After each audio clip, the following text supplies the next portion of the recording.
Toss aside the touchy-feely notions of love in business and recognize the real power it holds. Welcome to the Love is Just Damn Good Business podcast with host Steve Farber. Drawing on his work with a wide variety of companies from the Fortune 100 to smaller family-owned businesses, Farber shares inspiring interviews with business leaders and proven strategies for how you can create experiences that your customers will love by developing a culture that your employees, teammates, and colleagues love working in. Discover why and how love, at the end of the day, is just a damn good business for you too. Here's your host, Steve Farber.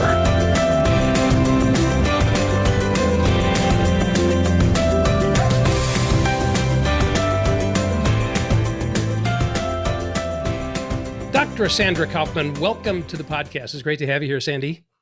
It is great to be able to do this with you, Steve.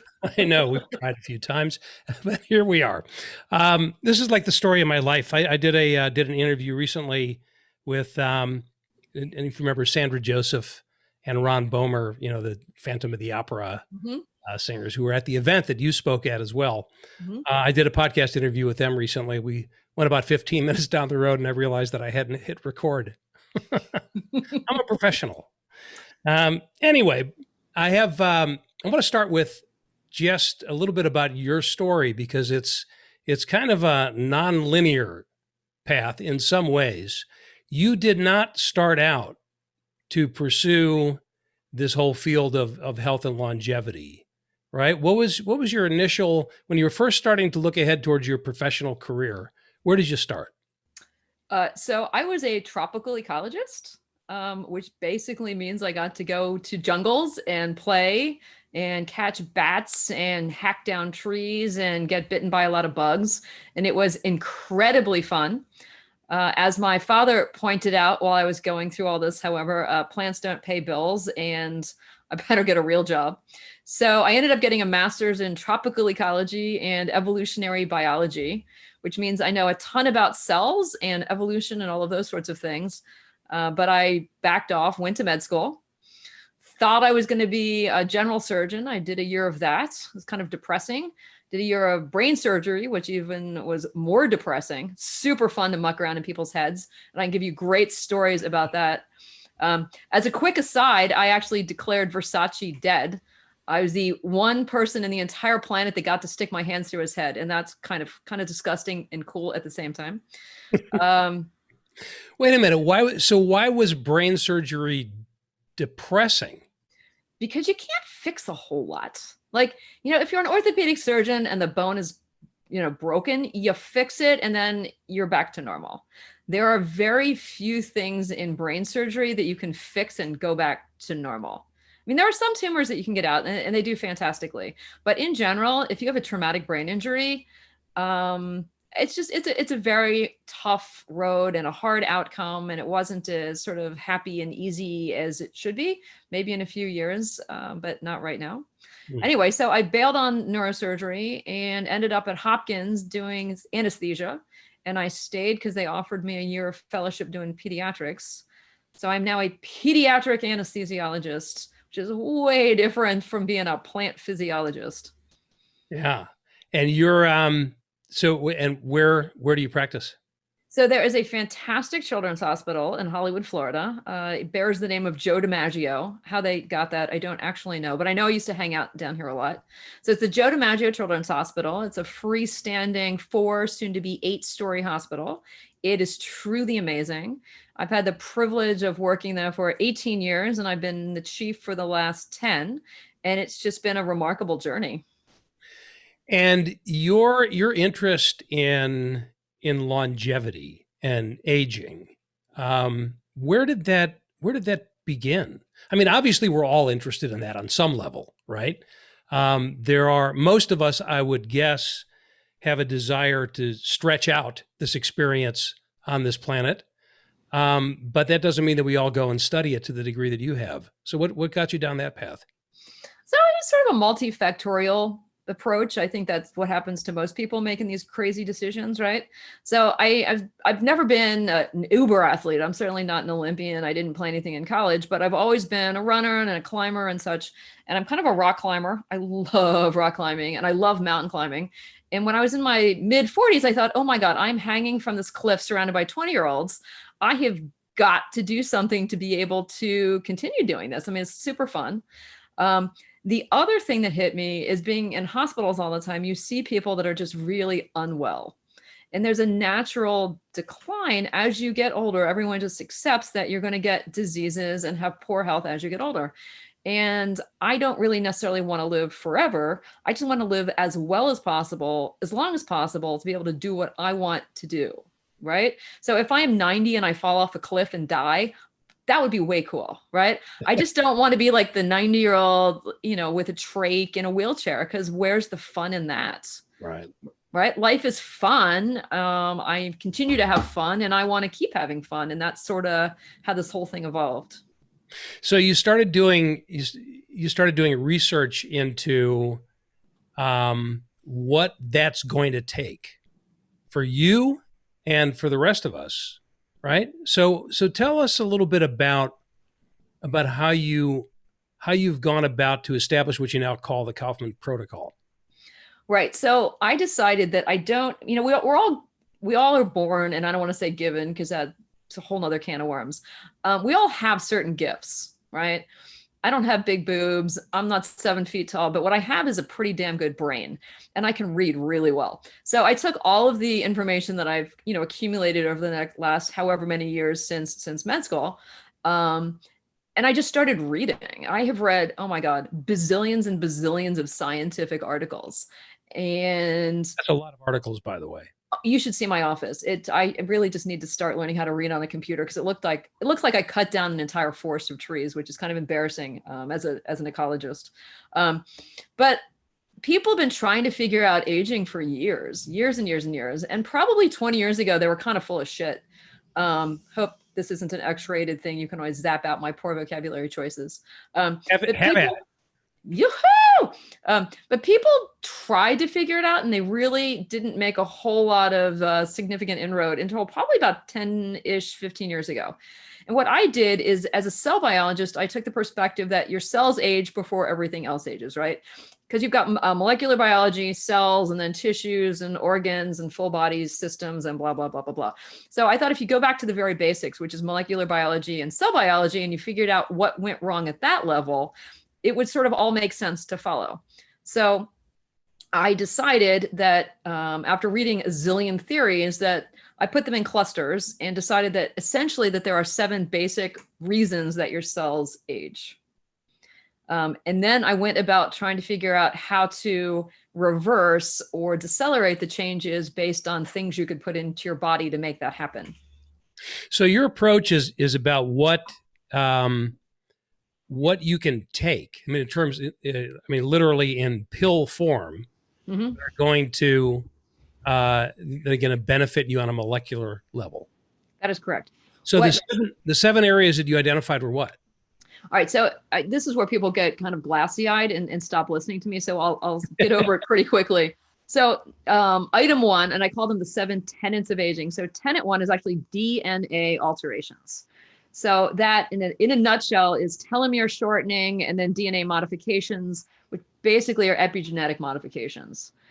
People in the know that they can get their telomeres measured and they tell you how long you're going to live, and you can get an epigenetic clock done, which will roughly tell you how old you are and how old you can be. So telomeres are the ends of the DNA strands. Is that right? That is correct. I can only speak in layman's terms, by the way. No, it's perfect. I'll try to translate this into moronic language for my own benefit. No, that's perfect. So I'm doing this with my fingers too. It's like so that the telomeres, and there's a correlation, the way I understand it, between the length of the telomeres and aging. That is correct. Okay. So depending on you get a certain length at the end of each of your chromosomes. And that where you start is sort of genetically determined, right? So everyone doesn't get the same number to start with. But every time a cell replicates or a cell is under stress, you lose length of those telomeres. You lose roughly 50 to 70 base pairs per year. And you've got billions, so it doesn't really seem like that much. But over the course of, 60, 70, 80 years, it's extremely significant. And you can get your telomeres measured, which is really amazingly cool. And there's a definite correlation between how long they are and how long you're going to live. So, okay. So that's category number one. Right. So category number two then is the energy requirements for your cell. And the energy requirement basically boils down to the health of your mitochondria. And this is where everyone tries to remember what they learned in the 5th grade about the powerhouse organelle, right? But basically glucose comes in and ATP comes out. That's the coinage for energy in your cell. And mitochondria fail over time, right? They're perfect when you're probably up to 30, 35, and then they start crumping. And we know why they crump. There are innumerable reasons, but the big two, which I like to focus on, are a nicotinamide deficiency and then the production of something called free radicals. So every time an oxygen molecule gets used, 1 to 5% of it becomes radicalized, meaning it has an extra electron connected to it.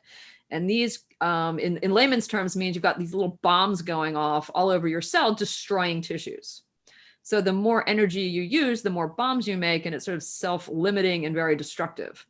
But we can defeat both of those reasons since we know that they exist.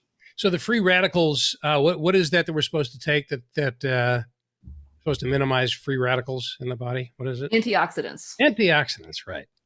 Another technological term. So that's been around. It's been a popular thing, right? We've been told that we should be taking those. Yes. A long time now, right? Yes. Okay. But, drinking one glass of something with a very small aliquot of an antioxidant is great for advertising and salesmanship, but it doesn't really do a whole lot for your body. So you need to sort of go with the big potent ones on a regular basis. Okay. Category 3. Category 3 is pathways. It's very exciting. So there are pathways for aging and pathways for not aging. So as you get older, there's something called the Sirtuins. There are 7 mammalian sirtuins in your body, and they control all of the pathways of your DNA through your proteins. And they control things like how well you sleep, where your fat gets deposited, what proteins you're going to make around your body, how many endogenous antioxidants you're going to make. So as you get older and your sirtuins fail, all of these intrinsic systems stop. And so the easiest one to understand is everyone in their 50s, 60s, 70s, they can't sleep at night. And it's because your sirtuins are turned off. So as soon as you turn them back on, people go, oh my God, I'm not fat anymore and I can sleep really well. So we can control sirtuins. We can control something called AMP kinase. This is another pathway. And people like to talk about this one because this is where the starvation diets kick in. So when people go on these, I'm not going to eat for 18-hour tirades sort of thing, you activate your AMP kinase, putting your cells in a state of hibernation, and that increases your longevity. So that's pretty sort of like in the cool world at this moment. So does that have to do with, I've been hearing a lot, and I've read a little bit about this correlation between very low calorie intake and longevity. It seems that people who eat fewer calories tend to live longer. That is correct. Right. So knowing that exists. Which means I'll be dead tomorrow. No, because this is the brilliance of knowing the system. Absolutely not. There's things called caloric restriction mimetics that tell your body that you are starving despite the fact that you are not. So you can activate the very same pathways and get the very same benefit without actually being a skeleton. Gotcha. Okay. So the next category. Next category is for, let me think. Last was pathways. Sorry, it's funny. It's like elementary at this point, and then I lose track. I know. It's like forgetting my own name. No, it absolutely is. So it has to do with quality control. So this is DNA and protein repair mechanisms, and then another subcategory called autophagy. And the gist of this is that your body, in every cell, every day, has 10 to the 5th DNA errors, right? Your DNA gets beat up by a lot of stuff. drugs, chemicals, smoke, the environment, the sun, etc. And every time you have an error in your DNA, you've got these little proteins and enzymes running around trying to fix it. And you do a reasonably good job of that as you are young. But as you get older, these systems are less active. So if you don't fix the errors in your DNA, you get cancer, essentially. And the same thing works for protein repair. You must repair proteins or you're doing absolutely no good. And protein failure is one of the reasons that we get protein accumulations in our brain, which is one of the reasons that we get Alzheimer's and other forms of dementia. So the repair mechanisms are incredibly important. Okay. And then briefly, just in case anyone's heard of autophagy, it's Greek for self-eating. And it's a recycling system in the cells whereby if your mitochondria or some other organelle isn't working as it should, it sort of gets consumed and then all the little pieces and parts get sort of reorganized. And you make a new organelle so that you work better over time. And you can increase and decrease your cellular autophagy to increase the efficiency of your cells. Which is another reason why, or one of the many reasons that fasting is becoming more and more popular, right? Because if you're fasting long enough, your body switches into that autophagy kind of dynamic, and it starts to eat the bad stuff. Yeah, kind of cleans itself up. Well, what it does, it's you have to think about real world analogies, excuse me, right? If you are out of money and you want to go roller skating, for example, you're not going to go buy new roller skates. You're going to look in your garage, find some pieces and parts, and you're going to make yourself new ones out of what you already have, right? Mm-hmm. Cell does the same thing. We need some mitochondria. We've got some old ones sitting around. They're kind of junky. We can't afford to buy the new ones because we're nutrient deficient. So we're just going to take the old pieces, reorganize them, and make a new one from what we have. It's a very normal, commonsensical thing to do. So again, you're saying there are nutrients or whatever category you call them that will what's the word, stimulate autophagy without absolutely fast? Yeah, okay. Absolutely. Yeah, there's a wonderful thing called spermidine that comes from a variety of places. It was discovered in sperm, thus the name, but it comes from whey protein and a variety of other places. And it absolutely increases autophagy all over your body. Okay. What category are we up to now? All right. So that is 4. So now we're at 5. So category 5 is inflammatory issues. I call it the security system because this is the system that's supposed to protect you while you are young, and it turns on you when you are old. And when your immune system does not work, several things go awry. Number 1, you get chronic infections. And as you get older, you'll see that people get sicker and sicker, which is why they also don't respond to vaccines as well, because you need your immune system to to create the response. And then secondly, the cells that are supposed to be doing this, because they don't work as well, they become more cancerous. So you end up with more leukemias and lymphomas. And then lastly, these immune cells sort of get jacked up and they release all of these systemic cytokinins, and you become sort of placed in a high inflammatory world. They call it inflammaging. So with age, you are more inflamed. So we can sort of combat all of those issues since we know that they exist. So, and that has an impact on the immune system, et cetera. Oh yeah, absolutely. So in this, in the age of COVID, back in the days of the COVID, that's what we're going to be saying in a few years. I remember back in the days of the COVID. But so nowadays, immunity is, let's just say, on everybody's mind. Mm-hmm. So is there a way to shore up the immune system that we could, intentionally and consciously, in addition to, all the other safety measures that we have to take? Oh, absolutely. In fact, so depending on the pathogen that you are trying to guard against, be it a bacteria or a virus, and in those subcategories, there are a zillion different types of things that are going to attack us. When the COVID started attacking us, I actually went back and I looked at every similar virus and realized that there are 6 or 7 steps to this virus getting into you and causing problems. And I figured if you could block each of those steps, at least a little bit, you're lowering relative risk of getting sick. And despite the fact that I'm probably an idiot, I threw myself into many COVID areas and I couldn't catch it to save my life. So I'm pretty sure it works. That's not why you would catch it. Well, I couldn't. No, I mean, it was a funny way to say it. I know. Okay. Testing my own hypothesis, and it seemed to work. But okay, go ahead. In reality, and in all seriousness, as you get older, your immune system is not as good. And you don't respond to vaccines as well either, which is why the older people are not doing so well with COVID. Okay. And tenet 6. 6 is what I call individual cell requirements. And as much as I sort of talk about cells as if they're exactly the same thing, they're not, right? A red cell is different than a liver cell, which is different than a brain cell. And then we also have categories such as stem cells and senescent cells. And stem cells are things that we need to protect to the nth degree because that's where basically our future lies.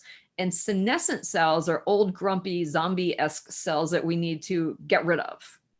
So basically anything in this category just has very particular ramifications for very specific cells. Okay. And the last, tenet 7, is? Waste management, because you have to take out the trash, right? So basically falls into 2 things. The biggest category here is going to be glucose management. We all know that glucose will kill you. No one actually knows why, but I can tell you why. Glucose, when it gets into your body, bonds non-enzymatically, meaning it just does it all by itself, to structures in your body. So it sticks to lipids, i.e. fats, it sticks to proteins, and it sticks to your DNA. And these globs are called AGEs. It's my favorite acronym, advanced glycation end products. And these things are just evil, really evil. Number 1, they stick to collagen. So basically anything that's collagen in your body sort of falls apart over time. And unfortunately, we're mostly collagen based. So that kind of sucks. Secondly, they're extremely, they cause a lot of inflammation. So that is quite bad. And whatever they're sticking to doesn't work anymore. So if you spent all this time and energy making very specific proteins, now they're glycated, they're just not going to function. And this is basically why diabetics just do so poorly, because their entire bodies are glycated. Okay. So with these 7 tenets, and again, tell me if I'm interpreting this right. What you're saying is, in order to increase our lifespan, to live a better quality of life for a longer period of time, we need to focus on all 7 of those areas, from the level of, which is essentially from the level of the DNA all the way through it, the pathways and how we get rid of the toxins, the waste management, et cetera. And your protocol, therefore, is about finding the things that will positively affect each one of those areas. And when I say things, I mean the things that you can, take with a glass of water, basically. Yes. No, that is exactly correct. And what I discovered is that it's not a 1-to-1 ratio, right? Agent X doesn't take care of tenet number 1. It just doesn't. There are many drugs or agents that cover many of them. What is Agent X? Agent X is meaning like anything. It's sort of a mathematical term for something non-specific. So for example, let's just take resveratrol as an example, right? It does something in every category. And in some categories, it's better. And in some categories, it's not so great. So I started off with a huge grid with pluses and minuses, and then it became 2 pluses, and then I got to 3 pluses because it was amazing. And I'm like, this is kind of bullshit. So I changed it to a numerical rating system. So based on what it did, and I created something called the hierarchy of evidence. So if it did something theoretically in a test tube, so let's say spermidine helps your DNA in a test tube, fantastic, it got a 1. Does it do something in a lab animal? Is there human evidence? So going up the chain of more complex organisms, how much evidence do we have? So everything got rated on a 0 to 3 scale in each of the 7 categories. Okay. So the book that I wrote has 15 agents in it. I'm writing a second book that I think I've 33. No, I think it's going to be 33 agents. I think I'm up to 23, 24, but they'll each have a 7-digit rating number, which allows people to decide what they want based on information in each of the categories. Okay. So it's just a couple of questions more about context, and then I'd love for you to give us a few examples. So I remember when, because I'm I'm old. I think I'm older than you, so I don't buy that one. Say that again? Said I think I'm older than you, so I don't buy that one. I don't think so, my dear. All right, let's pull ages. How old are you? 63. Oh no, I'm 52. Yeah. So I win. You win. Sorry. So when I was 10, you were nothing. Let's just put it that is correct. All right, but years, I'm going to say this was back around maybe the late 80s, early 90s. You started to hear the phrase reversal of the aging process. And people started to, that's when there, all these theories started to emerge that aging is not it's not a requirement, that there are things that we could do to actually get younger as we chronologically get older. I don't hear much about that anymore. Is that still a thing, or is it more like we're trying to, as you alluded to earlier, not so much stop the aging process or reverse it, but decelerate it? Well, I think that the reversing of age is fantastic sales pitch, but no one has been able to do that yet. So I'm pretty happy with massive deceleration. Ultimately, there's gene therapies, there's protein therapies, there's a whole lot of stuff that people are working on now. And ultimately, we may be able to do that. Right now, not so much. And I think you haven't heard the term because people have kind of realized that it makes all of this sound more like snake oil than reality. So how do you prove that? I mean, is it, longevity is something that we still use, right? That's a popular phrase, popular term. So how do you prove that certain things lead to longevity? Well, that's an extremely good question.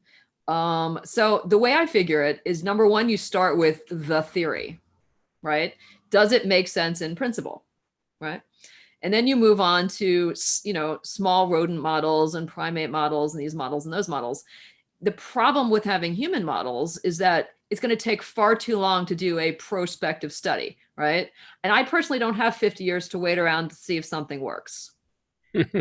Right. Which means you go by risk-benefit ratio, right? Is it going to do you any harm versus what is the potential good it's going to do? Right. So that's number one. Number two, if you look at drugs that people have been on for a long time for other reasons, then you can sort of extrapolate. So there's a famous study that came out, and I forget who did it. It was probably 4 or 5 years ago. And they looked at hundreds of thousands of diabetics retrospectively, right? People who are pretty much already dead or dying. But a third of them were diabetics on metformin. A third of them were diabetics on sulfonylureas. And a third of them were not diabetics, so they were on no drugs at all. So you would think, just looking at these numbers, that, oh my God, the diabetics would do really poorly, right? It's a disease, you get bad side effects, blah, blah, blah, blah, blah. It turns out that the diabetics on metformin did 15% better than the non-diabetics in both morbidity and mortality. So we know that whatever metformin's doing, it's got to be good for you. Reduced cancer risk by 50% in diabetics. It's an anti-inflammatory. It lowers your blood sugar. It activates your AMP kinase. It does something in almost every category of my tenets. So is there proof there? Is it an absolute proof? No, but it's pretty darn indicative that it's beneficial for you. Right. So you look at that and say that's worth it. Well, you would say, okay, this is a drug, and people go, oh my God, drugs are terrible. But what are the side effects, right? Risk-benefit ratio. Under duress, it can cause lactic acidosis. So, for example, when I go on my crazy mountain hiking adventures and I'm under, severe stress, I don't take it. For a normal human, it's pretty benign. It gives you some GI upset for the first week or two, but after that, it's pretty much like taking nothing. And it cannot cause you to be hypoglycemic because there's a backup system via lactic acid, blah, blah, blah, blah, blah. So in terms of risk benefit ratio, it can only help you. Okay, cool. So then using that risk benefit ratio and all the agents and the compounds and the nutrients and the supplements and the whatever, again, the category of things that we can swallow with a glass of water. The idea is for us to find those elements that hit as many of your categories as possible, Yes. with the highest possible number in each category, right? I mean, that's kind of like the ideal scenario. And that's going to change depending on what my own individual desires, needs, physiology, et cetera, is. Yes, exactly. And that's essentially your protocol, right? You kind of plug in, I'm going to plug in my numbers, and you're going to generate the kind of supplement regimen that I'm going to take. That is correct. Okay. So is there, I want to get to some of I know how I am when the first time I heard you speak, and every time I get in a conversation like this, a similar conversation with anybody, the question I have is, okay, so what should I take? What about me? What am I going to take? It's like, read my horoscope. Yeah. Enough about you. What about me? So for people listening, is there kind of just a baseline regimen that you recommend that most human beings take? Of course. So over the age, and it's all statistics, right? People say, well, how do you know that's true for me? And it's called statistics. Right. So over the age of 40, wait. Technological glitches, quite sorry. So over the age of 40, most things are in decline. So I created something called the Panacea, which is the top 5 things that will benefit most people over the age of 40. Okay. 100% of people, not necessarily, but absolutely most people. So it's called the Panacea because conveniently when I played with the letters, it kind of spelled out panacea and then not so much at the end, but I was close. Yeah. So it's just like, like I needed some vowels. I couldn't buy a vowel. I kind of tried. Maybe it worked. Maybe it didn't. Anyway, so Panacea starts with a P. So the first thing people usually take is something called pterostyl, which is a relative of resveratrol. And they do amazing things in many, many, many of the categories. But the primary thing, the most important thing, is that they're sirtuin activators. And this is the resveratrol in red wine is what led to what they call the French paradox of why French people drink like fish and they seem to be healthier than everybody else. So resveratrol is in wine and pterostyl is in blueberries. People always say, can't I just have a few blueberries with my breakfast cereal? And the answer is no, because you'd have to eat like 3 gallons of them. But that's pretty much so that's number 1 on the Panacea list. Secondly is my favorite molecule, and everyone always laughs because honestly, who has a favorite molecule? But my favorite molecule is something called astaxanthin.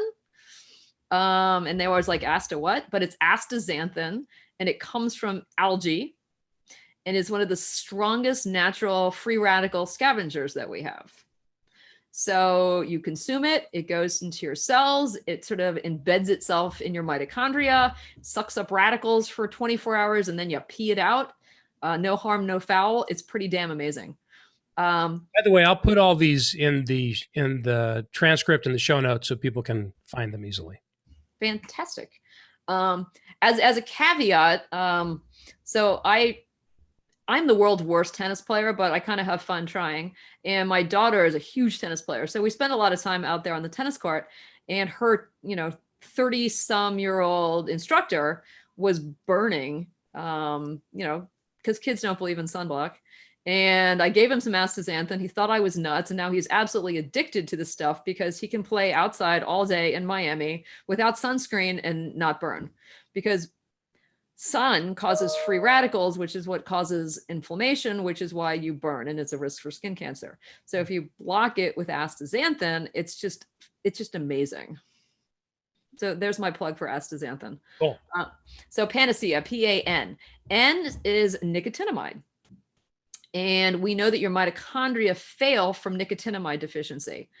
When you talk about the electron transport system, you need it in the form of NAD. And you need more over the course of time, and you have less in your body. And it's sort of a complicated system, but essentially you need NAD for 4 different reasons. So many parts of your cells sort of fall apart if you don't have it. It comes in various forms. There's a war right now with manufacturers. There's something called nicotinamide riboside that's put out by Chromadex, and it's competing with something called nicotinamide mononucleotide. They both sort of get the job done. Other people get nicotinamide infusions. Other people use patches. Some people get injections. Doesn't really matter how you get it, but you need to get nicotinamide. Let's see, PAN. So here's where it sort of falls apart. There's 2 C's that follow. So the first C is curcumin. And people go, oh yes, I eat a lot of turmeric. And I go, well, that's nice. I'm sure your food tastes great. But you need to get something called bioavailable curcumin. It is one of the most amazing anti-inflammatories that we have. The problem is that the bioavailability is terrible. So if you eat normal curcumin, it is gone from your body in less than an hour. It doesn't do a whole lot of anything. If you get one of like the jacked up versions, so it's either in a nanomycel or some sort of nanotechnology, the results are just amazing, absolutely amazing. And then lastly, I put people on carnosine. It's not carnitine like people like to think, it's carnosine. And the reason that this one is important is it takes care of category 7, which is glucose. So it is a transglycosylating agent, which is fancy for it helps get rid of the sugar that you have ingested. Okay. So that is the top 5 panacea. And if you need to buy a vowel, I'll throw an ECGC of green tea. It is an extraordinary epigenetic modifier, and it also helps people lose weight, and everyone seems to like that. So in terms of, by the way, I just so people know, you're not in the supplement business. No, like I do now. And now it's time to buy Dr. Sandy's. Yeah, no, not at all. In fact, no. People have asked me to do that, and I kind of refuse. I don't want to say, oh yeah, you need to take this. Oh, here's my brand. I don't have a brand. I don't make a dime. My whole goal in this is to help people understand health and just give them information. Okay. So how do I, so if I've got this panacea regimen, then I got to figure out the dosage. Is there a rule of thumb around how much? In other words, is more better? So, for example, when you talked about the curcumin, if it's that good, should I take, like, if I'm having inflammation problems or whatever, should I just take a bunch of it? It's a very good question. My rule of thumb is that however much is on the bottle, take 1. Don't take their 3 to 4 capsules per serving bullshit. Take 1 of each, and then we see what happens. And it also, again, it depends on why you're taking them. If your body hurts from head to toe every day, then inflammation is clearly your problem, and then you do need more curcumin. We go up to 3 per day of something called metacurcumin, which is one of my favorites because it's in a nanomycel. More than that, you start turning yellow, and that may not be all that beneficial necessarily. But it just depends on who you are. For example, you can take carnosine twice a day, but if you take more than that, your body will sting because it can't tell you why exactly, but it makes you kind of feel like you're on fire. So that's not necessarily a good thing because I've done it a few times by accident. Unless it's something that you want. Well, it may be, I mean, people are into some weird shit out there. So I don't know. Don't take too much of carnosine. Once a day is fine. So basically the dosage to start with is just whatever it says on the bottle, just take 1. Yeah, I would say ignore the bottle because I think they're trying to sell you far too much. And the other thing is people sometimes have reactions. And then lastly, I don't know if I'm talking to a 50-kilo woman who's 90 years old or a 300-pound dude. It's not one size fits everybody. It's your metabolism. There's so many variables. So start low, and if you tolerate it, then work up. Got it. And then, so that's just kind of your basic protocol, and you have other ones depending on what a person's, individualized needs are. But I imagine you can get to the point where you're just taking a giant bowl of these things every day. Yeah. So I do, in fact, have my giant bowl that I take every day. How many pills do you take a day?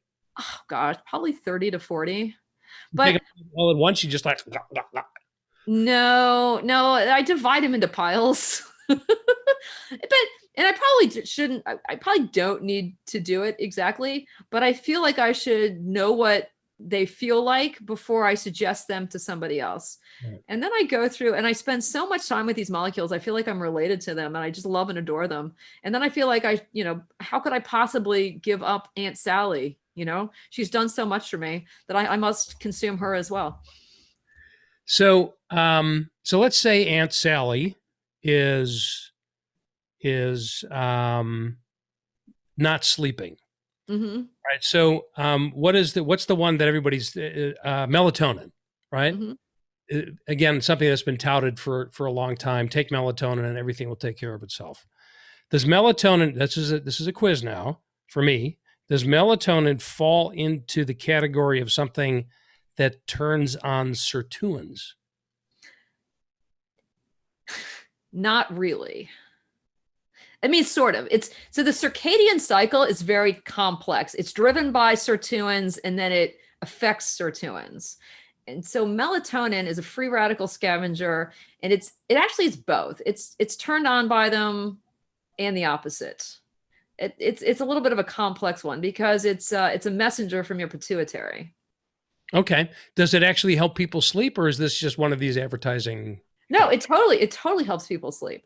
The key here is that when you are young, however you want to define young, you should be making enough of your own endogenous melatonin.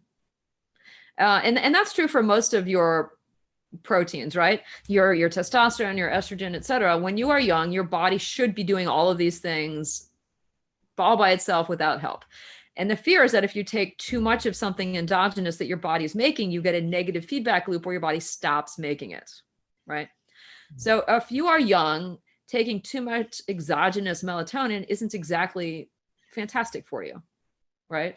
As you get older, your melatonin levels drop, therefore augmenting it is perfectly acceptable. Okay, so in here in the days of the COVID, I just really entertain myself with that. I can see that. Is there anything that you would add to that panacea list to greater boost the immune system? Oh gosh, yes. So I tell people to take something called quercetin. And it does two fantastic things. Number one, it decreases viral replication rates. All right. So the virus has to, number one, get through your mucus to get into your cells, right?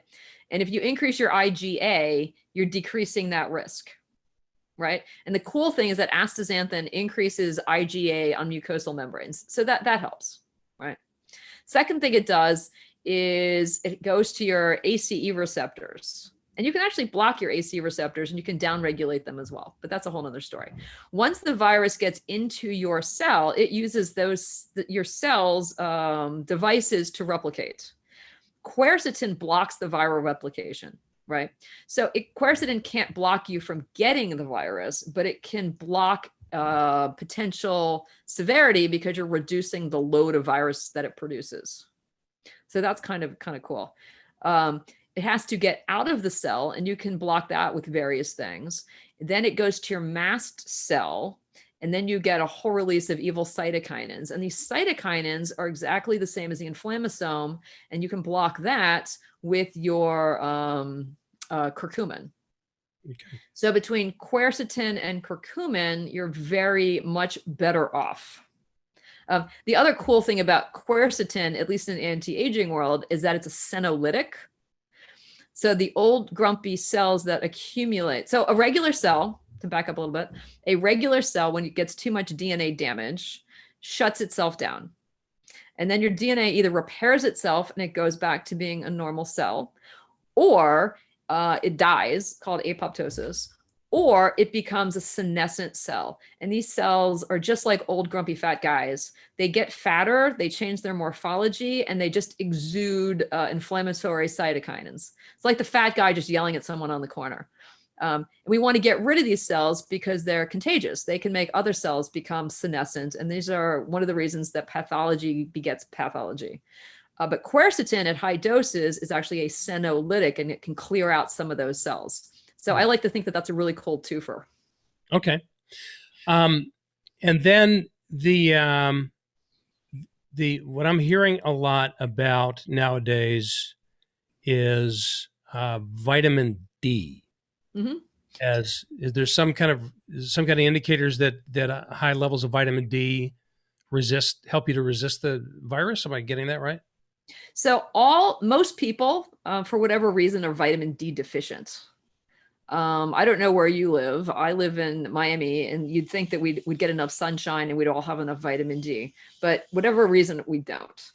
So we are probably all rather deficient. And deficiency is basically lowers your immune system.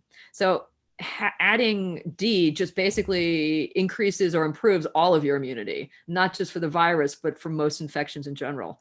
For example, they give it to kids with cystic fibrosis on a regular basis so they can, fight off whatever infections they're going to have. Yeah. Okay. So this is really cool stuff. And I think most people are like me. We want to get the edge. So we have more energy throughout the day. We want to be able to stick around longer and to do so with a higher quality of life. I remember when you spoke at our event back in February here in San Diego, I asked you to make a connection between the work that you do and leadership.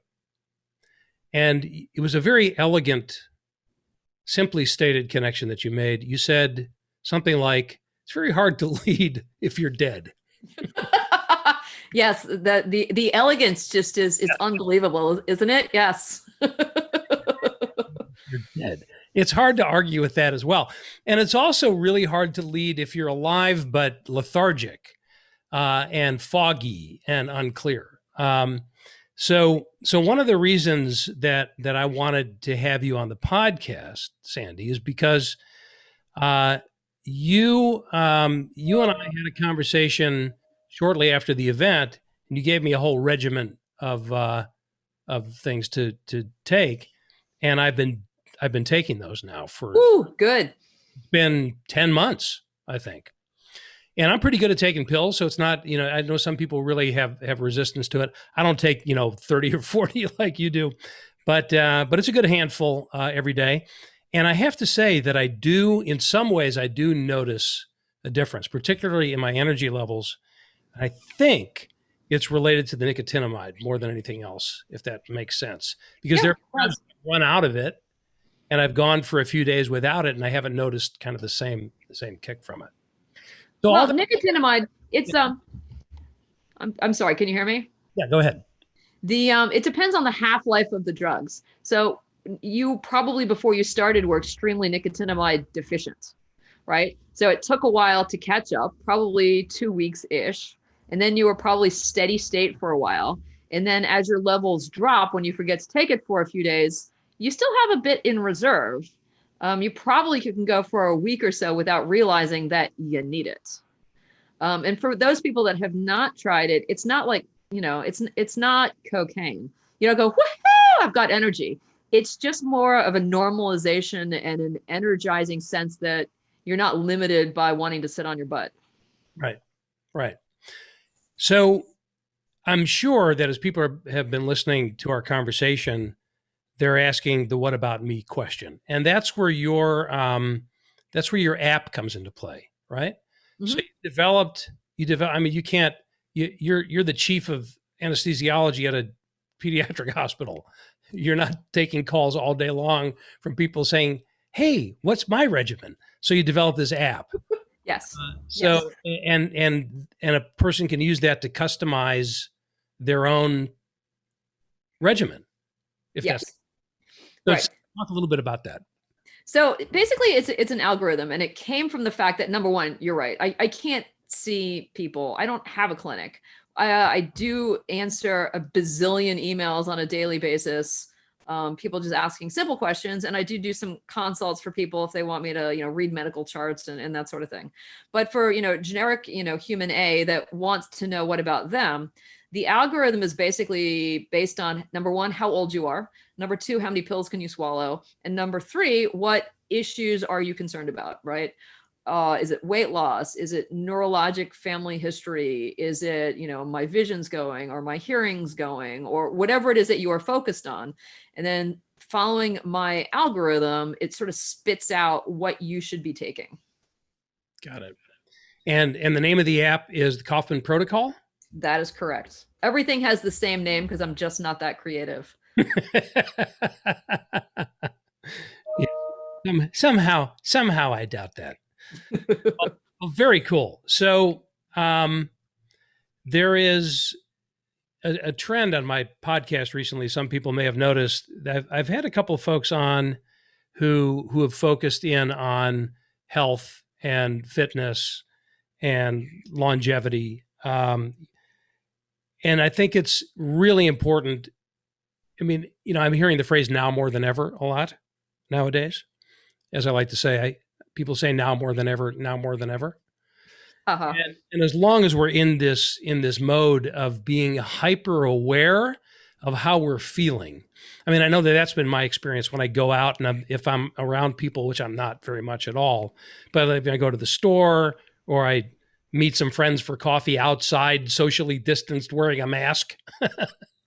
For the next couple of days, I'm being really hyper aware of my own physiology to see if there's any difference. And, to some degree, that's the way it should always be. It shouldn't be just because of what's going on now. We should do a better job, a better job of tuning in to our own physiology, protecting it, enhancing our energy levels so we can make a better contribution, not only to our own quality of life, but to the world around us. And I think the work that you're doing is really extraordinary. And I know it's very, at its basis, it can sound really complex to the uninitiated, including me, but it's very simple. Ultimately, it's very simple. If you want to get these effects, take these things and see how you feel over time. So thank you for making that contribution, and pretty much all in your spare time. Yes. This has really been kind of a labor of love for you and a hobby of sorts, right? It is probably the most ornate hobby that anyone could ever come up with. Yes. But as my friends like to point out, I just created an extra 50 years for myself. So I have tons of time. Right. Exactly. That's the point. Plenty of time. For me, I'm going to stick to guitar. That's about as complex as. I'm sure you're fantastic. Well, Sandy, thank you so much for spending this time with us. And folks, thanks for tuning in. You'll find all the information about how to reach more information about the Kaufmann Protocol, the app, etc., as well as the what do you call them? Do you call them agents? Do you call them compounds? What do you call them? I call them molecular agents. Okay, the molecular. And just because you're super cool and you reach a lot of people, I have to say I see so many people that are interested in this going to restaurants. I mean, less so now, but in general, and pulling out their bag of their drugs, and they all look like drug addicts. It's really painful. Either that or they've got their granny box with all their little things in them. So what I do is I carry what I call the stack. Yeah. And I want that to be the new cool terminology, right? You take your stack wherever you go so that we all know that we're cool and we're not aging together. Yeah. I got one of those. I know. You need to use it. I got the Kaufmann stack right there. Yeah. And it is easier to do nowadays because I'm not having to take it anywhere because I'm not going anywhere. But thank you again, Sandy. And folks, I encourage you to avail yourself of her incredible knowledge. And until next time, do what you love in the service of people who love what you do. Thank you for listening to another episode of Love is Just Damn Good Business with Steve Farber. Join us again next time, because when customer and employee satisfaction just isn't enough anymore, we are here to back you up with specific ideas to operationalize love to make an enormous difference in your business, personal life, and the world around you. Visit our website at stevefarber.com to leave a review. And don't forget to share the love with your colleagues and friends, because after all, it's just damn good business.